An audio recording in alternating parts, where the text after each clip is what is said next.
বাইরে গেলেই ঈমান হারিয়ে যাবে, মানুষের পিটাবে।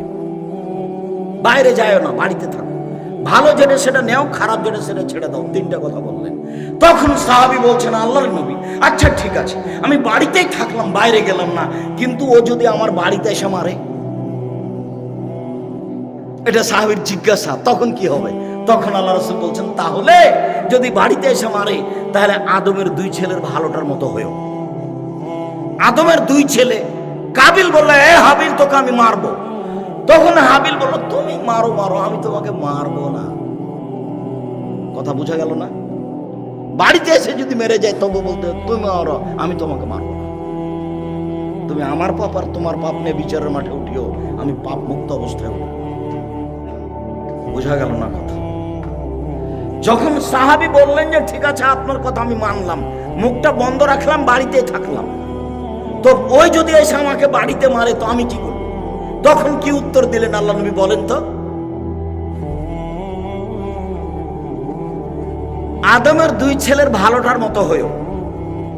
আদমের দুই ছেলের ভালোটার মতো হয়েও। ভালো কে? হাবিল। খারাপ কে? কাবিল। কাবিল হাবিলকে বলল, তোকে মারবো। তখন হাবিল কি বলল? তুমি মারো মারো, আমি তোমাকে মারবো। ঠিকই কাবিল এক সময় হাবিলকে মেরে দিল। লাশ পড়ে আছে, কি করতে হবে তা তো জানে না। যখন মারা গেছে তখন মনটা খারাপ হয়েছে, মানে নিজের ভাই তো, মনটা খারাপ হয়েছে, কেমন হয়ে গেল, কি করলাম। দুটো কাক এসে মারামারি করলো, একটা মরে গেল, তো জীবিত কাকটা গর্ত খুঁড়ে ওকে পুঁতে দিল। তখন লজ্জা পেল যে কি করতে হবে সেটা আমার বোঝা গেল না। আমি কাকের কাছে শিখলাম যে গর্ত খুঁড়ে কাবিল হাবিলকে মাটিতে পুঁতে দিল। ওরা দুই ভাই কুরবানি পেশ করেছে। আসলে বোনকে বিবাহ করতে পারেনি, সেই জন্য রাগ হয়নি। আসলে হাবিলের কুরবানি কবুল হয়েছে আর কাবিলের কুরবানি কবুল হয়নি, তখন মন খারাপ হয়ে গেছে।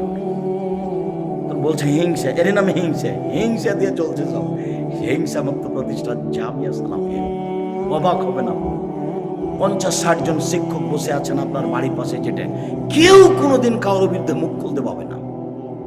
মুখ খুলতে পারবে না, মুখ খোলা নিষেধ, শিক্ষকদের ঘোষণা দেওয়া আছে। কে কোন দল করছে, কে কোন সংগঠন করেছে, ছাত্র করতে পারবে না, শিক্ষক করতে পারবে, মুখ খোলা নিষেধ। খালি গল্প হবে কিভাবে ছেলেকে ভালো পড়ানো যাবে, কোন শিক্ষক কতদূর ফাঁকি দিল নাকি, এই চেষ্টা। জানুয়ারির 7 তারিখে ক্লাস শুরু হয়েছে, নভেম্বরের 27 তারিখে ক্লাস বন্ধ হবে। এর মধ্যে কোনো বিরতি নেই। যাও, এই কুরবানির ছুটি আর কোথাও কোথাও এমনি যেটা পুরো জরুরি ছুটি, সেটা রমজানের ছুটি, এর নাম জামিয়া সালাফিয়া। কোনো সমস্যা তার উপরে এসব পড়ে না। আদর্শ পরিবার। আবু হুরায়রা রাদিয়াল্লাহু তাআলা আনহু বলেন, রাসূল সাল্লাল্লাহু আলাইহি সাল্লাম বলেছেন, কুল্লু মাউলুদিন ইউলাদু আলাল ফিতরা ফাবুহুহাবেদানিহি মাজিসানিহি নাসরানিহি। প্রত্যেক ছেলে মেয়ে ইসলামী ধারণ ক্ষমতা নিয়ে জন্মগ্রহণ করে। ছেলেটা দাড়ি ছাড়তে পারবে, ছাড়লো না কেন, কেটে দিল কেন? ছেলেটা টাকনোর উপরে প্যান্ট পরতে পারবে, পরলো না কেন, টাকনো নিচে পরলো কেন? ছেলেটা 5 ওয়াক্ত সালাত আদায় করতে পারবে, করলো না কেন? ছেলেটা মানুষের বদনাম না করে, দোকানে আড্ডা না পিটে বেঁচে থাকতে পারবে, থাকলো না কেন? মেয়েটা পর্দা করে বাড়িতে থাকতে পারবে, থাকলো না কেন? মেয়েটা কেন নগ্ন পোশাক পরে স্কুল কলেজে গেল? মেয়েটা কেন যুবতী মেয়ে দুলা ভাইয়ের হাত ধরে চলে গেল? কেন চলে গেল? ও তো জন্ম নিয়েছে আদর্শের উপরে, ও তো জন্ম নিয়েছে ইসলামী নীতির উপরে, এমন হলো কেন? আল্লাহর নবী বলছেন, ওর বাপ মাতাকে এমন করেছে। তাহলে আমার প্যান্টটা টাকনো নিচে কে করেছে? আমার বাপ। আব্দুর রাজ্জাক সাহেব, এটা কি উল্টা হচ্ছে? জিনা একবারে হাদিসের অনুবাদ আপনাকে আবার দেখাচ্ছে, একবারে হুবাহু। আমি 5 ওয়াক্ত সালাত আদায় করি না, এটা আমার কে করেছে? আমার বাপ। ক্লাস 10-এ পড়ে আমার মেয়ে দুলা ভাইয়ের হাত ধরে ঘুরছে, এটা কে করেছে? আমার মা বাপ। এখানে কতগুলি মেয়ে ইন্টার পাস করেছে, বিএ পাস করেছে, এমএ পাস করেছে, বসে আছে, মাথায় কাপড় নেই, শীতের দিন। এটা কে করলো? ওর মায়ে করেছে। এটা কে বলছে? আল্লাহ নবী বলছে। সবাই ইসলামী নীতিতে জন্মগ্রহণ করেছে। ইহুদি হলো কেন? বাপমা করেছে। খ্রিস্টান হলো কেন? বাপমা করেছে। আগুন পূজক হলো কেন? বাপমা করেছে। চাঁপায় নবাবগঞ্জের ভাষাতে বলে সঙ্গ দোষে লোহা ভাসে। সঙ্গ দোষে লোহা ভাসে। লোহা এমনি পানিতে ছেড়ে দেন তো ডুবে যাবে, লোহাকে কাঠের সাথে লাগিয়ে পানিতে দেন তো ভাসবে। সঙ্গ দোষে লোহা ভাসে, সঙ্গ দোষে লোহা ভাসে।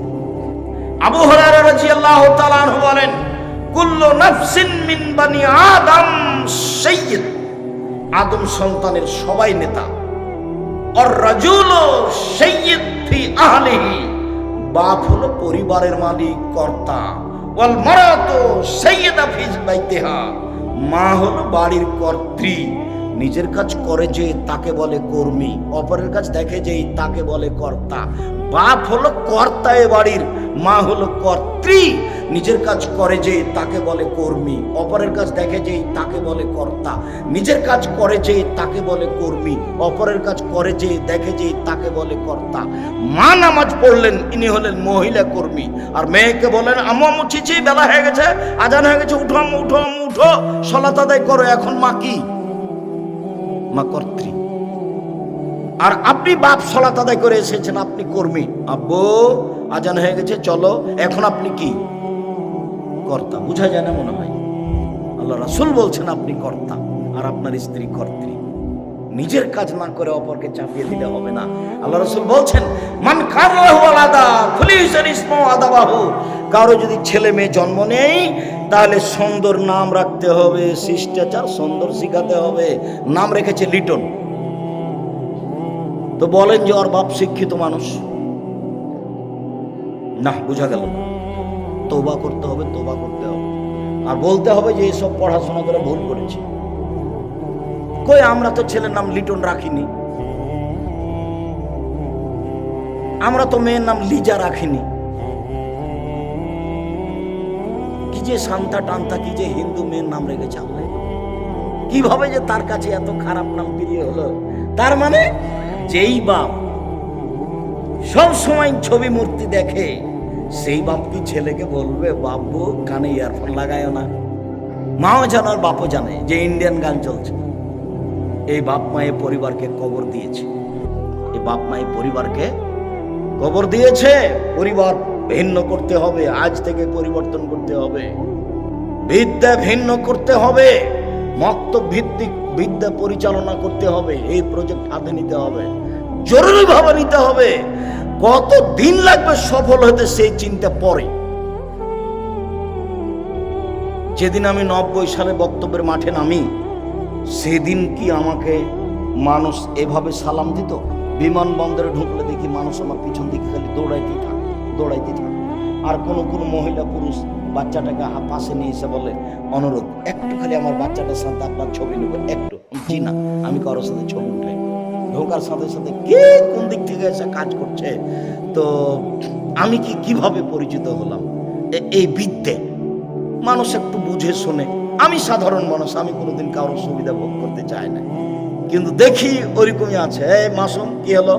গাড়ির আপনার 1000 টাকা জরিমানা। কেন? গাড়ি বিপদ সময়ের উপর ঘন্টায় 80 কিলোমিটার চলবে, 100 মিটার চালিয়েছে, তো টাকা নেবে। বলছে আমরা একটু যাচ্ছিলাম চট্টগ্রাম, যাচ্ছিলাম আমরা সিলেট। গাড়িতে কি আছে? আব্দুল রাজ্জাক বিন ইউসুফ আছে। আরে খাতা কলম ছেড়ে দিয়ে বলো কি, আমার স্ত্রী তো সবসময় তার বাপ হুজুর ভুলেছে বাপ করে টাকা পয়সা লাগবে না। তো বিদ্যার প্রজেক্ট নিয়ে আসতে হবে, যেটাতে ছেলে মেয়ে আহাল পরিবার সব ঠিক হয়ে যাবে। রাসূল সাল্লাল্লাহু আলাইহি সাল্লাম বলেছেন, কুল্লুকুম রাইন ওয়া কুল্লুকুম মাসউলুন রায়াতিহি, প্রত্যেকেই নিজ নিজ দায়িত্বশীল, দায়িত্ব সম্পর্কে বিচার মাঠে জবাব দিতে হবে। আর রাজুলু রাইনা আহলি ফি বাইতিহি, বাড়ির মালিক বাপ তার পরিবার সম্পর্কে বিচার মাঠে জবাব দিতে হবে। আল মারাতু রাইয়া, স্ত্রী হচ্ছে বাড়ির দায়িত্বশীলা, তার ছেলে মেয়ে তার বৌমা সম্পর্কে তাকে জবাব দিতে হবে। আল আব্দুর রাজুল রাইন, বাড়ি যে কিষান কামলা, একে অক্ষরে অক্ষরে জবাব দিতে হবে। আমাদের দেশে কিষান কামলা ভালোভাবে কাজ করে না। আমি আপনার এই ডাঙ্গিপাড়ার যারা মাটি বহন করে লেবার, তাদের কথা একটু শোনাই। আমার চোখের সামনে একটা লেবার আসরের আজান হয়ে গেছে, ওরা 4টা পর্যন্ত কাজ করবে। তো মাথায় ওর মাটি আছে, ডালি